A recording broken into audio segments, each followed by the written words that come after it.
Assalamualaikum warahmatullahi wabarakatuh. Bertemu di mata kuliah Fenomenologi Agama. Di pertemuan pertama ini kita akan membahas sebuah pengantar untuk masuk ke ilmu fenomenologi. Yang jelas di mata kuliah Fenomenologi Agama ini kita tidak akan terlalu masuk ke fenomenologi secara filsafat, tapi tetap kita bahas beberapa pendekatan secara filsafat, tetapi kita akan lebih menggunakan fenomenologi ini sebagai alat atau sebagai perangkat untuk riset-riset keagamaan, karena kita mempelajari fenomenologi agama. Baik, yang pertama, fenomenologi itu mulai muncul di awal abad 20 di Eropa tahun 1900-an. Pada saat itu filsafat Eropa pada abad 20 sudah ada banyak mazhab ya. Ada neokantianisme, idealisme, logikisme, hermeneutics, pragmatisme, filosofi, eksistensialisme, empirisme, positivisme, dan empiriokritisisme. Sedangkan fenomenologi ini dipelopori secara formal oleh Edmund Husserl yang hidup tahun 1859 sampai 1938 dalam buku yang berjudul Logical Investigation. Jadi di semester ini kita akan fokus membahas dua orang, yaitu Edmund Husserl dan Martin Heidegger. Nanti di semester kedua kita membahas tokoh-tokoh yang lain, karena dua tokoh ini tadi, Edmund Husserl dan Martin Heidegger, ini adalah tokoh utama dalam fenomenologi. Nah, kemudian kita mulai masuk apa itu fenomenologi. Yang jelas fenomenologi itu mengajak kita untuk melihat suatu objek itu tanpa ada prasangka, tanpa ada dugaan. Nah, sehingga kita bisa melihat sesuatu dengan lebih objektif, lebih jernih. Biasanya manusia ketika melihat sesuatu itu kan dia sudah punya penilaian, sudah punya dugaan berdasarkan ilmu yang dia punya, berdasarkan pengalaman yang dia punya, berdasarkan nilai-nilai yang ada, rumus-rumus yang ada, sehingga ketika seseorang melihat sesuatu yang sesuai dengan perhitungannya, sesuai dengan perkiraannya, ya nanti dia akan menilai sesuatu itu berdasarkan apa yang dia ketahui, apa yang dia bisa simpulkan berdasarkan pengalaman-pengalaman dia sebelumnya. Kemudian fenomenologi ini ya tidak ada rumus sistemik, karena ini lebih ke praktek langsung. Kita diajak untuk langsung terjun melihat sesuatu secara langsung, daripada kita menyusun langkah-langkah rigid secara sistemik yang terlalu prosedural. Nah, jadi ini lebih praktis, dalam arti ya lebih langsung digunakan, mengajak kita untuk tidak banyak berteori, tetapi untuk langsung terjun untuk melihat keadaan. Nah, kemudian maka yang seperti ini disebut dengan filsafat yang anti tradisional, karena filsafat tradisional pada zaman itu ya, kalau kita mau melihat sesuatu itu kita sudah punya perangkat ilmunya dulu, sudah punya perangkat cara berpikirnya dulu. Kita mau melihat sesuatu itu dari sudut pandang apa? Seperti tadi di filsafat Eropa abad 20 itu sudah ada banyak pendekatan-pendekatan radikalisme, empirisme, dan sebagainya. Nah, tapi fenomenologi ini sebagai salah satu mazhab yang anti terhadap filsafat-filsafat yang lain, karena ini tidak memaksa, tidak membuat kita untuk melihat sesuatu itu berdasarkan perangkat yang sudah kita punya, tapi langsung terjun mengetahui apa yang terjadi. Tujuannya untuk mendapat kebenaran dan bisa mendeskripsikan fenomena yang terjadi as it is, sebagaimana apa adanya, seperti itu. Nah, jadi dalam keagamaan ini juga sama, kita tuh banyak melihat orang-orang yang mungkin menurut kita dia itu orangnya nyeleneh, orangnya itu melanggar perintah agama, tapi ternyata di sisi lain mungkin dia ternyata melakukan hal-hal yang luar biasa, yang eh, mungkin berharga di mata Allah seperti itu. Ada banyak kisah-kisah seperti itu. Saya akan mengisahkan sebuah kisah yang cukup familiar di kalangan literatur keislaman, pengkaji literatur keislaman ya. Ada seorang laki-laki itu yang dia itu rajin, kerjaannya tiap malam itu ke diskotik, ke tempat-tempat prostitusi seperti itu. Ngapain di sana? Dia itu ternyata di diskotik seperti itu dia membeli minuman keras yang ada di situ, diborong, diminum tidak, dibawa pulang, terus dibuang di tanah airnya. Kemudian dia ke prostitusi ngapain? Jadi dia mendatangi perempuan-perempuan, kemudian ditanya, "Mbak, kamu tarifnya semalam berapa?" Misalnya 1 juta. Ya sudah, ini tak kasih 1 juta, kamu sekarang pulang ke rumah, jangan menjual diri, seperti itu. Itu dilakukan terus setiap hari sampai akhirnya, karena dia menurut orang-orang itu dia sering main ke diskotik dan ke tempat prostitusi, orang-orang melihatnya, oh dia itu orang nakal, dia itu orang bejat, orang maksiat dan sebagainya, sehingga orang-orang itu ya tidak ada respect, tidak ada hormat sama dia. Keluarganya dia bahkan dimusuhi. Lalu dia bilang sama istrinya, "Wahai istriku, jangan kamu bilang apa yang aku lakukan setiap hari ini kepada orang-orang sampai aku mati. Jadi setelah aku mati, kamu silahkan mengatakan seperti itu, apa yang terjadi sebenarnya." Jadi merahasiakan seperti itu. Sampai suatu hari si laki-laki ini sakit keras, sekarat, mau meninggal. Dia bilang sama istrinya, "Wahai istriku, nanti akan ada seorang raja. Setelah aku meninggal, nanti akan ada seorang raja yang datang ke sini untuk mengurus pemakamanku. Jadi kamu jangan khawatir, warga tidak akan menerima jenazahku atau apa, jangan khawatir." Kemudian benar, setelah meninggal ada raja datang ke desanya itu mencari-cari alamat rumah si orang laki-laki tadi. Warga bingung, loh ini kenapa ada raja kok mencari orang jahat, orang jelek, orang nakal seperti itu. Terus kata raja, "Saya dapat nasihat dari guru saya, dari guru ngaji saya, penasihat saya, bahwa di sini ada seorang wali, ada seorang seorang kekasih Allah yang katanya dia itu meninggal di sini, ciri-cirinya seperti ini. Kemudian warga desa mengatakan, "Oh iya, itu rumahnya ada di sana, tapi dia bukan wali, dia orang nakal yang sering ke tempat-tempat negatif seperti itu." Raja pokoknya tetap mendatangi rumah itu. Terus didatangi, ada istrinya, ada suaminya yang habis meninggal. Ditanya, "Wahai Bu, suamimu itu dulu melakukan melakukan amal kebaikan apa, kok dia bisa mendapatkan derajat yang tinggi di sisi Allah?" Terus jawab istrinya, si istri tadi, diceritakan suaminya seperti ini. Oh ya, pantas. Akhirnya jenazahnya itu dimuliakan oleh raja. Nah, ini menjadikan kita melihat sesuatu itu tidak boleh secara penilaian empirik saja. Kita harus mengetahui secara mendalam apa yang sebenarnya terjadi. Meskipun hal ini mungkin berbeda ya dengan hadis Nabi. Hadis Nabi kan pernah mengatakan seperti ini, "Nahnu nahkumu bidzawahirikum."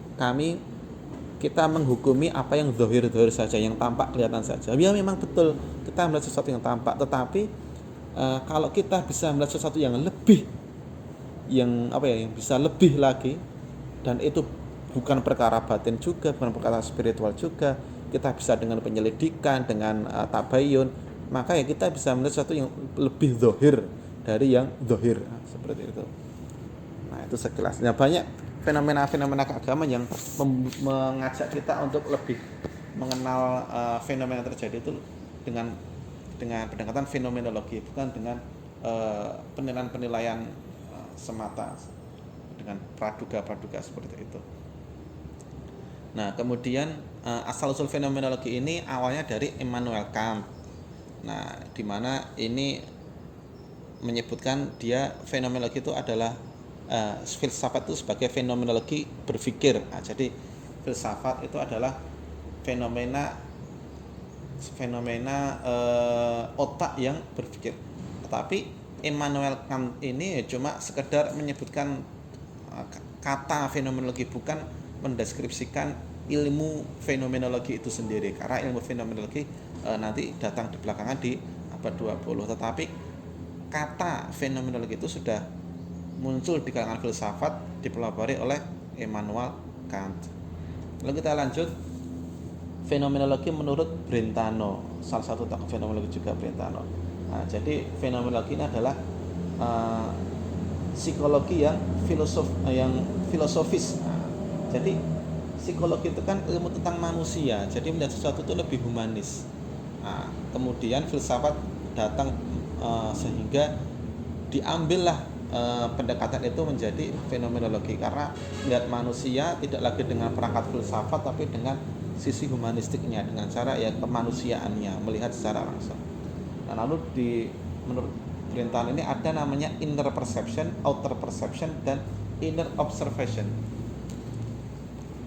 Jadi ketika melihat ada seseorang melihat sebuah fenomena, itu ada namanya inner perception dan outer perception. Ketika inner perception ini misalnya ketika contoh yang tadi si orang yang ke tempat prostitusi dan ke diskotik tadi itu melihat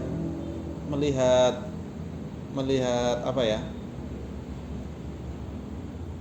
Melihat orang yang mabuk, orang yang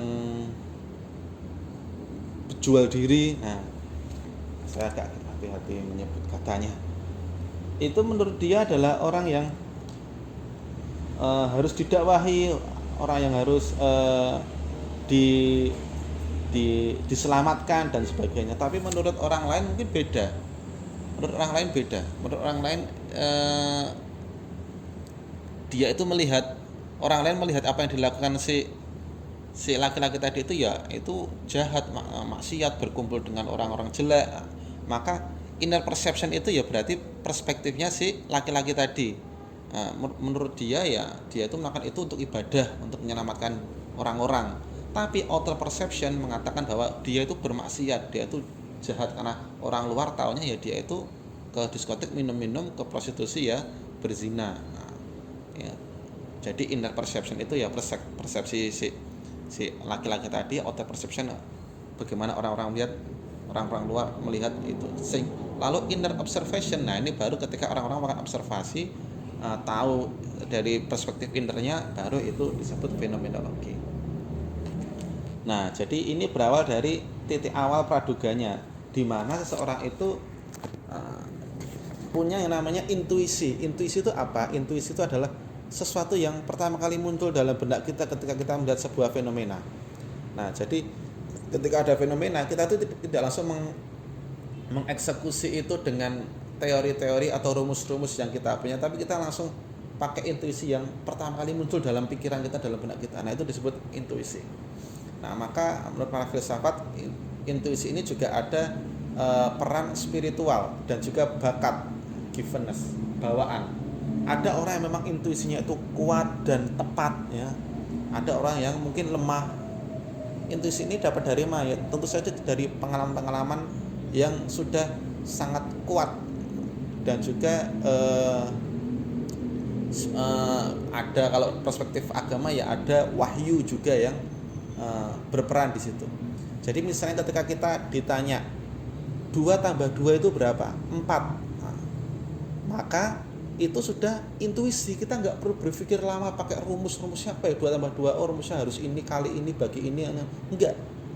Nah, kalau kita pakai rumus itu berpikir seperti itu berarti kita pakai perangkat berpikir, pakai rumus berpikir. Nah, itu berarti tidak fenomenologi, tapi itu sudah menggunakan perangkat untuk menganalisis suatu fenomena.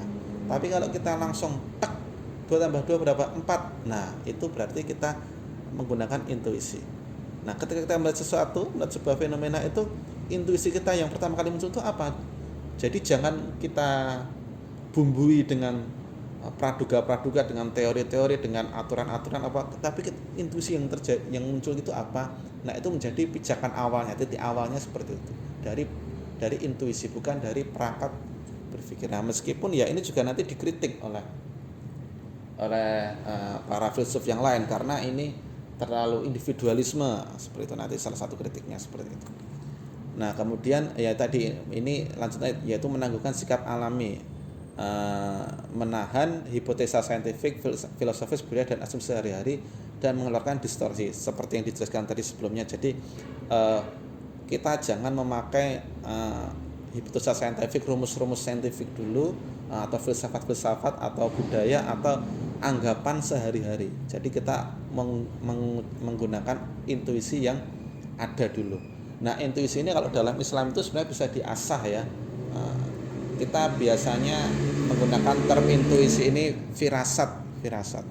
Ada di situ bunyinya ittaqu firasatal mu'minin fa innahu yanzuru binurillahi.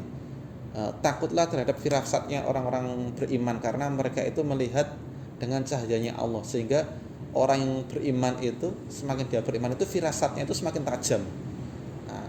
Nah, itu kalau kalian pengen mengasah intuisi, mengasah firasat seperti itu supaya tajam, supaya akurat, ya dilakukan dengan cara menambah keimanan kepada Allah. Nah, kemudian kita hidup di dunia ini, menurut buku ini ada namanya kehidupan di dunia dan hidup di dunia.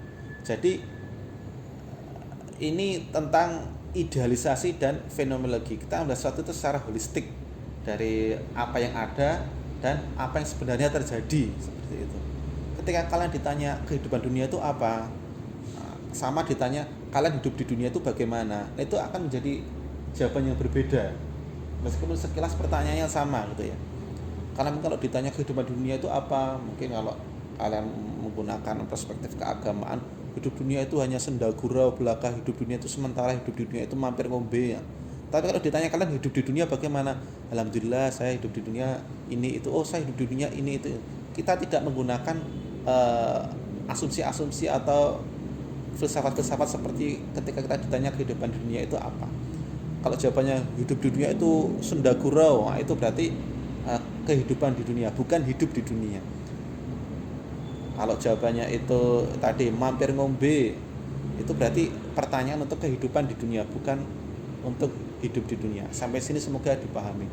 Kalau kehidupan di dunia itu kita sudah melakukan idealisasi dan juga generalisasi. Tapi kalau hidup di dunia itu fenomenologi, di mana setiap orang itu berbeda-beda. Nah, itu keduanya dibutuhkan supaya menjadi pemahaman yang holistik, yang menyeluruh. Nah, maka kemudian fenomenologi ini disebut juga sebagai sebuah capaian ilmu, karena fenomenologi ini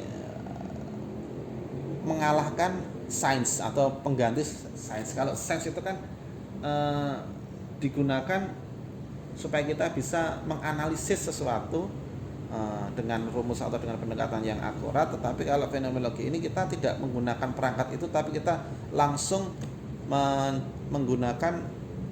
melihat apa yang terjadi sebenarnya. Nah, sehingga ini disebut, wah ini fenomenologi itu nggak pakai sains, berarti nggak pakai teori, nggak pakai ya memang salah satu pendapat para ahli menurut Merleau-Ponty ini seperti itu. Jadi tidak ada hipotesa saintifik, tapi kita langsung lihat kenyataan yang terjadi sebenarnya. Kemudian kita ke struktur niat atau intentionality. Nah, ini tentang aboutness. Jadi about itu adalah tentang ya, tentang. Jadi di sini disebutkan bahwa kalau seseorang melakukan sesuatu, misalnya saya melihat, saya sedang melihat, pasti itu membutuhkan objek. Melihat apa? Saya jatuh cinta, pasti itu ada objeknya. Kamu tuh jatuh cinta sama siapa? Nah, jadi seseorang ketika melakukan sesuatu itu ada struktur niat atau consciousness atau kesadaran. Nah, jadi ketika orang melakukan sesuatu itu tidak mungkin dia itu kayak apa ya, ngelamun, kayak ini buat apa sih, nggak ada, nggak kenapa-kenapa kok. Nah, itu nggak mungkin. Pasti ada alasannya kenapa, dan dia melakukan sesuatu itu sadar atau tidak. Nah, itu ketika dia melakukan sesuatu itu secara sadar, ada niatnya ya, untuk apa, intentionality tadi, maka itu bisa diteliti secara fenomenologi. Tapi kalau dia tidak sadar ya, tidak sadar dalam pengaruh misalnya obat-obatan, pengaruh apa ini itu ya, tidak bisa diteliti secara fenomenologi. Nah, jadi membutuhkan tentang kesengajaan dia melakukan sesuatu itu untuk apa. Nah, seperti itu. Ya, mungkin itu saja yang bisa saya sampaikan. Assalamualaikum warahmatullahi wabarakatuh.